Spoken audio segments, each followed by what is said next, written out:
Active से passive में करने का क्या मतलब होता है कि जब एक बात सीधी सीधी कही जा रही है, हाँ, एक बात जैसे सीधी सीधी कही जा रही है कि ही राइट्स पोम्स, वो कविताएं लिखता है। इसको दूसरे तरीके से कैसे बोल सकते हैं, कविताएं उसके द्वारा लिखी जाती हैं। Poems are written by him. अच्छा, बहुत से टीचर बच्चे सोच रहे होंगे पोम्स पढ़ रहे हैं, आपकी टीचर ही गलत पढ़ते हैं, पोयम पढ़ते होंगे, पोयम गलत है। क्या पढ़ते हैं इसको, पोम्स, फोम फोम फोम, ठीक है, फोम, ठीक है। तो poems are written by him, ठीक। अब यहाँ पे रूल्स क्या लगे हैं एक्टिव से पैसिव में करने का। एक ख़ास बात ये है कि देखिए ये होता है सब्जेक्ट, जो काम को कर रहा है वो सब्जेक्ट है, ठीक। उसके बाद जो लिखा है, जो काम हो रहा है, जो काम लिखना लिखना एक काम है, तो ये वर्ब है। लेकिन वर्ब की देखें कौन सी फॉर्म, राइट में एस लगाए तो समझ जाइए वर्ब की फर्स्ट ही फॉर्म है। हमेशा वर्ब की फर्स्ट फॉर्म में एस लगता है और किसी भी फॉर्म में एस नहीं लगता है, ठीक। एक ट्रिक पहचानने की है, वरना अगर एस ना भी लगा हो तो राइट लिखा होता तो भी वर्ब की फर्स्ट ही फॉर्म है। और राइट्स को वर्ब की फिफ्थ फॉर्म भी कह सकते हैं, आईएनजी फॉर्म के अलावा आईएनजी फोर्थ फॉर्म है, ठीक है। चलिए इतना डिटेल में नहीं जाते हैं। ये फर्स्ट फॉर्म सब्जेक्ट हो गया, वर्ब की फर्स्ट फॉर्म होगी, और ये पोम्स क्या लिख रहा है, वो पोम लिख रहा है, ऑब्जेक्ट हो गया। तो पैसिव वॉइस में जब करते हैं तो सबसे पहले हम ऑब्जेक्ट लिखते हैं। सबसे पहले क्या लिखेंगे, सबसे पहले लास्ट वाली चीज़ लिखेंगे, पोम्स। सबसे पहले देखिए पोम्स लिखा, पैसिव वॉइस में करने में पोम सबसे पहले लिखा, पोम्स। अब पोम्स क्या है, यहाँ पे प्लूरल है, एस लगा हुआ ना। तो जब फर्स्ट फॉर्म होती है, आपका ये रूल है एक्टिव से पैसिव में करने का, कि जब भी फर्स्ट फॉर्म देखेंगे और उसमें एस या यस लगा हो चाहे ना लगा हो, वर्ब की फर्स्ट फॉर्म देखेंगे, तो हम पैसिव वॉइस में करने के लिए या तो इज़ लगाएंगे, या एम लगाएंगे, या आर लगाएंगे। इन तीनों में से एक चीज़ लगाएंगे, और हमेशा वर्ब की थर्ड फॉर्म लगाएंगे क़यामत तक के। फिर उसके बाद बाई लगाएंगे, फिर उसके बाद सब्जेक्ट लिख देंगे, ठीक। ओके, यानी सबसे पहले ऑब्जेक्ट से शुरुआत करेंगे पैसिव वॉइस में, इज एम आर में से एक चीज़ लगाएंगे, फिर वर्ब की थर्ड फॉर्म, फिर बाई, फिर सब्जेक्ट। तो सबसे पहले पोम्स लिखा। अच्छा, ये प्लूरल है, प्लूरल के साथ, बहुवचन के साथ आर लगता है, सिंगुलर के साथ इज लगता है, एम सिर्फ और सिर्फ आई के साथ लगता है। जब यहाँ पे आई होता तब एम लगता है, और किसी के साथ एम नहीं लगता है। तो poems are written by him, तो पोम्स लिखा, फिर उसके बाद इसके अकॉर्डिंग आर लगाया, फिर उसके बाद वर्ब की थर्ड फॉर्म, वर्ब क्या था, राइट, राइट की थर्ड फॉर्म होती है रिटन, फिर बाय, बाय लगना ही लगना है पैसिव वॉइस में, और ही को कन्वर्ट कर देते हैं, ही एज अ सब्जेक्ट है, जब ये ऑब्जेक्ट बनता है लास्ट में जाता है तो वो हिम बन जाता है, ठीक है। जैसे कि जब लास्ट में सब्जेक्ट आएगा तो वो हिम बन जाएगा। माई पेरेंट्स लव मी, मेरे पेरेंट्स, माँ बाप मुझे लव करते हैं, प्यार करते हैं। और देखिए पेरेंट्स ये सब्जेक्ट था, माई पेरेंट्स, लव वर्ब की फर्स्ट फॉर्म है, इसमें ऐसे इसलिए नहीं लगा क्योंकि ये सब्जेक्ट प्लूरल हो गया, तो वर्ब में वर्ब भी प्लूरल यूज हुआ, इसमें ऐसे नहीं लगा। मी, मी माने मुझे। अब देखिए सबसे पहले subject verb object, first form थी, यानी सिंपल प्रेजेंट टेंस का कर रहे हैं। तो मी का सबसे पहले ऑब्जेक्ट को जो है सब्जेक्ट बनाते हैं। मी का क्या हो जाता है जब सब्जेक्ट बनता है, आई हो जाता है। जिस तरह ही का ही सब्जेक्ट था, इसका ऑब्जेक्ट बना हिम हो गया। इसी तरह आई अगर होता है यहाँ पे तो वो मी हो जाता, और मी ऑब्जेक्ट है, तो जब हम इसको उठाएंगे पैसिव वॉइस में, ऑब्जेक्ट को सब्जेक्ट बनाएंगे, सबसे पहले सब्जेक्ट लिखेंगे ना, क्लियर है। तो सबसे पहले सब्जेक्ट लिखेंगे, ऑब्जेक्ट को जब सब्जेक्ट बनाएंगे तो मी का आई हो जाएगा, और आई के साथ इन तीनों में से क्या यूज़ होता है, एम, फिर एम यूज़ किया। और लव वर्ब की फर्स्ट फॉर्म, हमेशा इसमें थर्ड फॉर्म ही लगाने है पैसिव वॉइस में, तो लव में ईडी लगा दे, थर्ड फॉर्म होगी डी लगा दे। फिर उसके बाद बाई लगना होता है थर्ड फॉर्म के बाद, बाई लिखा, किसके द्वारा, वो सब्जेक्ट लिख दिया, सब्जेक्ट क्या था, माई पेरेंट्स, वो ऑब्जेक्ट बन गया यहाँ पे, ठीक है, उसमें चेंज नहीं हो सकता। डू यू नीड मनी, अच्छा यहाँ पे जब क्वेश्चन मार्क लगा होगा तो पैसिव वॉइस में हमेशा क्वेश्चन मार्क लगेगा, डायरेक्ट इनडायरेक्ट में नहीं लगता है, पैसिव वॉइस में लगता है। तो डू से शुरू हुआ है तो इज एम आर में से शुरू होगा, इजी में से शुरू होगा, जब तक के फर्स्ट फॉर्म चल रही है, do does did, sorry do does चल रहा है, डिड नहीं, तो इज एम आर में से लगेगा। डिड होता तो वॉज या वर में से लगता, ठीक है। तो डू है, तो डू यू नीड, यू के अकॉर्डिंग डू लगा यहाँ पे, नीड मनी। अब मनी ऑब्जेक्ट है, सबसे पहले मनी यूज होगा, लेकिन उससे भी पहले इज एम आर में से यूज, मनी सिंगलर है तो इज यूज हुआ, इज मनी, नीड की third form needed bye, you का यू का चेंज नहीं होता है। Who makes main question word से वो हुआ है, तो यहाँ भी हु से शुरू हो सकता है, देखिए जैसे यहाँ दूसरा तरीके से दिखाया गया, लेकिन आप बाई होम से भी शुरू कर सकते हैं। हु को आप बाई होम बना दिए, सबसे पहले लिख दिया। और हु मेक्स दीज डिज़ाइंस, तो दीज डिज़ाइंस अब जो है ये ऑब्जेक्ट था, ये पहले लिखा दीज डिज़ाइंस, लेकिन उससे भी पहले हेल्पिंग वर्ब आएगा। दीज डिज़ाइंस प्लूरल हो यहाँ पे, तो उसके लिए आर लगा, ठीक है। By whom are these designs made, ठीक है। आप इसको ऐसे भी कर सकते हैं, whom are these designs made by, फिर लास्ट में बाय लगेगा। Who are these design made by, फिर लास्ट में बाय लगेगा। लेकिन इसलिए आसान ये हु का देखिए, हु का तुरंत होम लिख के छुपा लिया, मेक्स दिस डिज़ाइन यानी वर्ब की फर्स्ट फॉर्म है, तो आपको दिमाग में आना चाहिए वर्ब की first form is am are फिर से लगेगा। तो इसको देखते ही क्योंकि क्वेश्चन लगा है तो हेल्पिंग वर्ब पहले लगाएंगे, इज़ एम आर में से पहले लगेगा। किसको देख के इज़ एम आर लगेगा? तो जो इसका ऑब्जेक्ट था उसको देख के, उसका ऑब्जेक्ट हमने पहले उतारा, उसके अकॉर्डिंग यहाँ पे पहले आर लगाया क्योंकि ये प्लूरल है। डिज़ाइंस में अगर इस ना लगा होता तो इज़ लगता, ठीक है। उसके बाद मेक की थर्ड फॉर्म होती है मेड, ठीक है, ये याद रखिएगा, ये हो गया। तो जैसे यहाँ पे एक्सरसाइज दी गई है, English dash all over the world, इसमें पैसिव वॉइस बनाना है, सिंपल प्रेजेंट टेंस का दिया गया है। इंग्लिश पूरी दुनिया में बोली जाती है, स्पीक है, इंग्लिश इज़, इंग्लिश सिंगलर है तो इसकी इज़ लगेगा। स्पीक की थर्ड फॉर्म स्पोकन लगेगी, spoken all over the world, English पूरी दुनिया में बोली जाती है। ऑल क्रेडिट कार्ड्स, देखिए एस लगा है, प्लूरल है तो आर लगेगा, आर। एक्सेप्ट की थर्ड फॉर्म एक्सेप्टेड, एक्सेप्टेड। ये ऑल चिल्ड्रन, देखिए प्लूरल है, चाइल्ड की, चाइल्ड का प्लूरल चाइल्ड्स नहीं होता, चिल्ड्रन होता है। All children dash for a medical checkup once in 3 month, send लिखा है तो ऑल चिल्ड्रन आर, इधर एम आर में से एक ही चीज़ लगनी है और उसमें सेंड की third form sent. Accident after sale service, accident after sale service are provided by us, are provided by us, sorry by us तो लिखा ही है, आफ्टर सेल्स सर्विस, ठीक है, बिकने के बाद जो सर्विस होती है, ठीक है। I dash often dash by wanted phone calls, I often, I am often disturbed, I के साथ ही एम लगता है और किसी के साथ नहीं, disturbed by unwanted phone calls, ठीक है। What time dash the shop in the evening, what time the shop से, इसको देखिए ये प्लूरल ना, आर लगेगा, आर द शॉप्स क्लोज्ड, इसकी थर्ड फॉर्म लगेगी। व्हाट डैश, व्हाट यू है, यू को देखते हुए आर लगेगा, what are you worried, worry की थर्ड फॉर्म वरीड एट, ठीक है।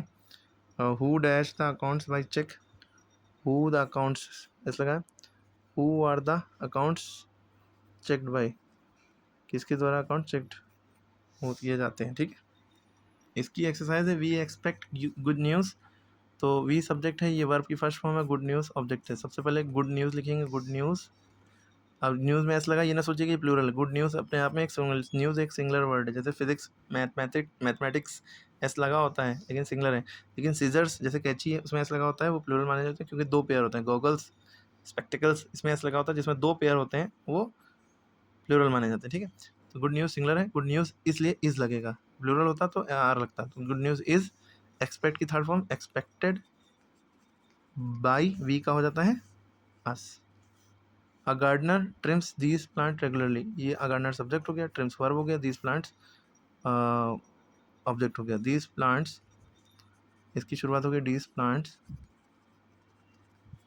आर, ठीक है, वर्ब की फर्स्ट फॉर्म है ना तो इज एम आर में से एक चीज़ लगेगी। Trimmed, trimmed by the gardener regularly, ठीक है। I know his address is known to me, his address is known by me भी लिख सकते हैं। This book contains large number of pictures, good citizen pay the taxes honestly, the taxes are paid by the good citizen, are paid by the good citizen honestly. This book contains a large number of pictures, a large number of pictures, a large number of pictures is contained in this book, ठीक है। इसका a large number of picture is contained this book, in this book लगा लीजिएगा या देख लीजिएगा, थोड़ा सा वो हो रहा है। Do you need a new dress, क्या तुम्हें एक नई ड्रेस की ज़रूरत है, तो डू से शुरू है तो इज एम आर से शुरू होगा। Is a new dress needed by you, is a new dress needed by you, ठीक है। Why does he waste money, why से शुरू है तो वाई का वाई ही रहेगा, हु होता तो वाई होम होता। वाई डज है यानी वर्ब की फर्स्ट फॉर्म है, ये वर्ब की फर्स्ट फॉर्म है, डज लगा है तो वाई के बाद डज है तो वाई के बाद इज एम आर में से एक चीज़ लगेगी, क्योंकि वाई के बाद हेल्पिंग वर्ब है तो वाई के बाद यहाँ भी हेल्पिंग वर्ब लगेगा। तो किसको देख के लगेगा, मनी को देख के, क्योंकि यहाँ मनी ऑब्जेक्ट है, ये मनी लिखने वाले थे हम यहाँ पहले, तो मनी से पहले मनी सिंगलर है तो is, why is money waste, why is money wasted by him, ठीक है, why is money wasted by him. Okay, clear हो गई बात।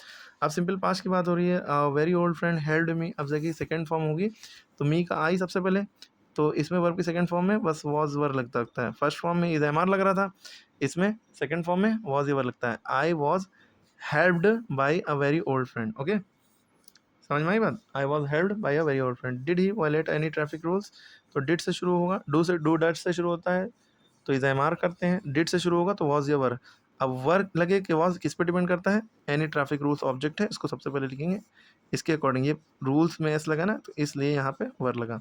वर any traffic rules violated by he का हिम हो जाता है, और क्वेश्चन मार्क जरूर लगेगा पैसिव वॉइस में, डायरेक्ट इनडायरेक्ट में नहीं लगता है।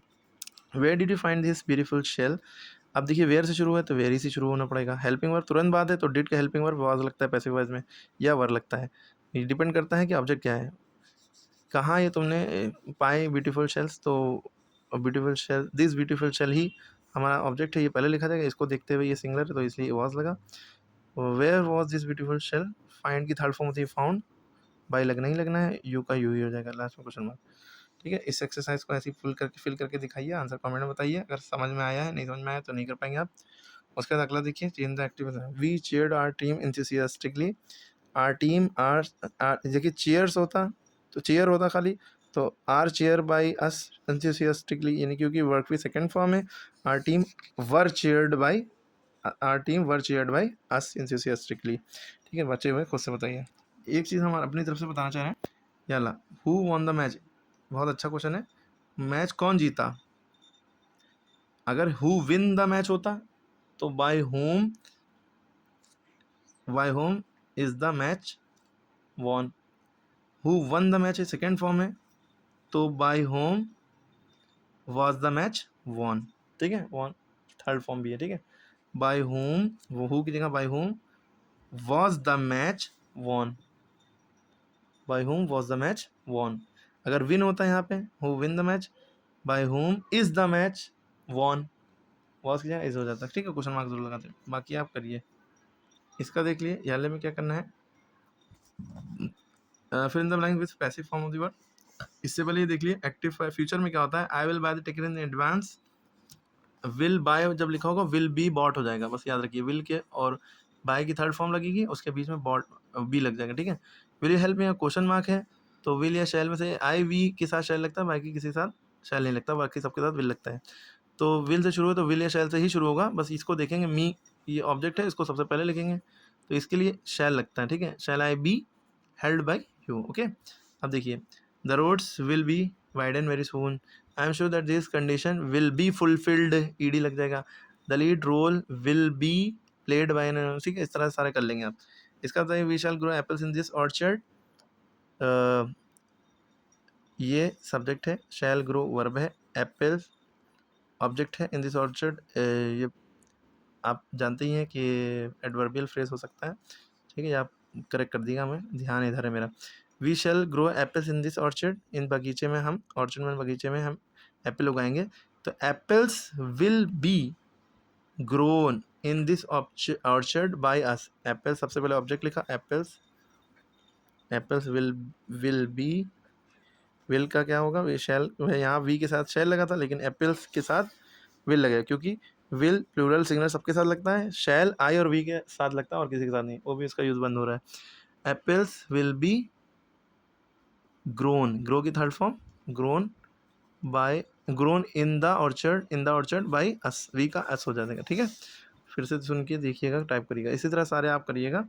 और इसी तरह प्रेजेंट कॉन्टिन्यूस में क्या होता है, इज एम आर जो होता है, इज लगा होगा, एम लगा होगा, आर लगा होगा, एन जी लगा होगा, इनके बीच में बस बीइंग लगा देंगे, is am are being was were being. अगर फ्यूचर पास्ट कॉन्टिन्यूस है, जैसे जैसे the student were decorating the class by display, तो वर्ड डेकोरेटिंग है, इनके बीच में वर्ड के बाद बीइंग लगा देंगे, क्या लगा देंगे, बीइंग।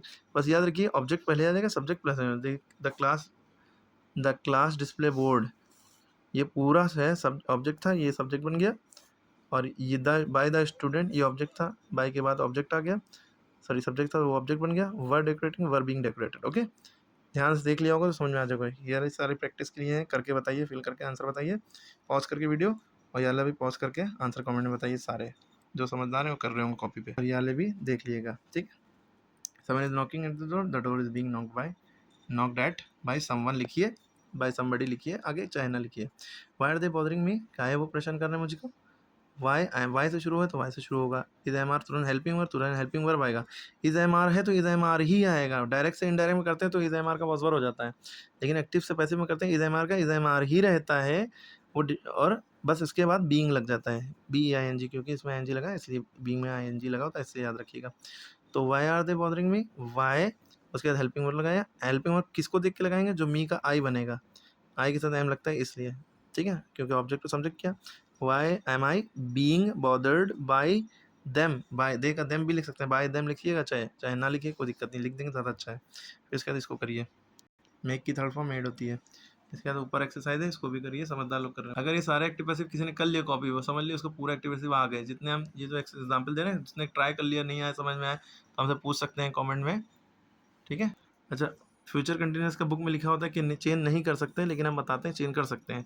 बुक में बताते हैं 4 चीज़ों को चेंज नहीं कर सकते, present continuous, past continuous, future continuous, future perfect continuous, लेकिन चारों को चेंज कर सकते हैं। बस सबके आगे रूल के साथ बीइंग लगा दिए। फ्यूचर कंटिन्यूअस में जैसे होता है he will be playing cricket है, तो cricket will be being played by him, ठीक है। प्रेजेंट परफेक्ट कंटिन्यूअस का जो होता है चेंज, वो भी होता है present perfect continuous, past perfect continuous, future perfect continuous और फ्यूचर कंटिन्यूअस। इन 4 का चेंज नहीं होता, लेकिन हम करते हैं। He has been playing cricket since morning, तो cricket has been being played by him since morning, ठीक है। इस तरह से हो जाएगा, ठीक है। अगर कहीं गलत बोलो तो बताइएगा। We have won the match has been won by us, ठीक है। हैव लगा होगा तो बस इसमें बीन लग जाएगा, ये याद रखिएगा। इज एम आर लगा होगा, इज एम आर वाले में बीइंग लगता है एनजी वाला। हैज़ या हैव या हैड लगा होगा तो उसमें हैज़ या हैव या हैड बस बीन लग जाएगा।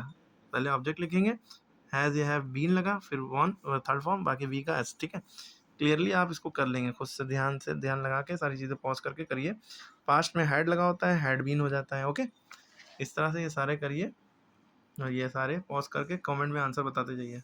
इसके भी फ्यूचर कॉन्फिडेंट विल हैव है तो विल हैव बीन हो जाएगा, देखिए जैसे विल हैव फिनिश्ड लिखा है तो विल हैव बीन फिनिश्ड, वही हैव के बाद जैसे बीन लगता है वैसे ही सब्जेक्ट ऑब्जेक्ट, ऑब्जेक्ट का सब्जेक्ट, ओके। इसको करिए फिलअप्स, ओके। जिंदगी भर आप खुश रहेंगे अगर सारे एक्टिव पैसिव जितने इसमें दिखाएं पॉज करके कर लिए कॉपी पे, एक एक एक्टिव पैसिव पॉज करके करिए। बहुत ज़्यादा, बहुत काफ़ी है एक्सरसाइज के लिए, सबको समझ में आ जाएगा बहुत अच्छे से।